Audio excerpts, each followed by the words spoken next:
அடிக்கடி இந்த கனமழை புயல் இதில் வெள்ளத்தால் பாதிக்கக்கூடிய பகுதியும் இந்த பகுதி. இதெல்லாம் மாண்புமிகு அம்மா இருக்கின்ற பொழுதே தானே புயல் என்று ஒரு புயல் வந்தது. அப்படி இந்த கடலூர் மாவட்டத்தை புரட்டி போட்டு போயிட்டது.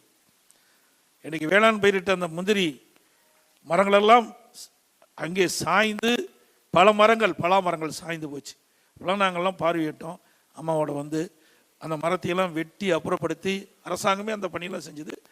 அது மட்டும் இல்லாமல் அந்த முந்திரி நாற்றுக்கள் எல்லாம் அரசாங்கமே கொடுத்து அதை வளர்ப்பதற்கு ஒரு நாற்றுக்கு 4000 ரூபா கொடுத்து இப்படி பல வழிகளையும் அந்த பாதிக்கப்பட்ட மக்களுக்கு நிவாரணமாக கொடுத்த அரசாங்கம் அம்மா முதலமைச்சர் இருந்த காலத்தில் கொடுத்தோம். அது மட்டும் இல்லை, அந்த புயலால் பல வீடுகள் ஏழை எளியோ வைத்த வீடுகள்லாம் சேதம் அடைஞ்சிட்டது.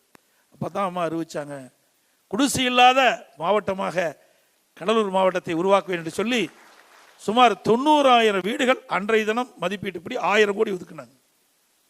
இதையெல்லாம் இந்த மாவட்ட மக்களுடைய வளர்ச்சிக்காக பாதிக்கப்பட்ட மக்களுக்கு தேவையான உதவிகளை செய்த அரசாங்கமாக அதிமுக அரசு செயல்பட்டது என்பதை இந்த நேரத்தில் தெரிவிக்கின்றேன்.